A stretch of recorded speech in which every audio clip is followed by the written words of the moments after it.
C'est un peu radical comme commentaire, c'est pas totalement dénué de sens. Alors malheureusement, c'est pas aussi simple que de dire ils avaient qu'à pas commencer, parce que malheureusement, le poids du marketing est impressionnant. On le voit aujourd'hui, hein, c'est très difficile de voir une série sur Netflix ou sur Prime ou n'importe où il n'y a pas de gens qui fument, où il n'y a pas de gens qui boivent, où il n'y a pas de gens qui vapent. Donc en fait déjà, on est écrasé par ce poids du marketing.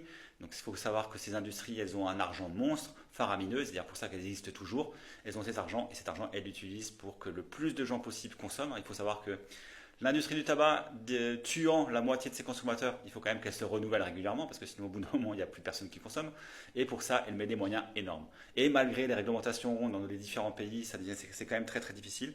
Donc c'est un peu facile de dire qu'il ne fallait pas commencer, c'est un peu extrême de dire qu'on ne devrait pas prendre en charge ces gens-là parce que c'est pas de leur faute. En fait déjà les gens qui fument, c'est pas de leur faute.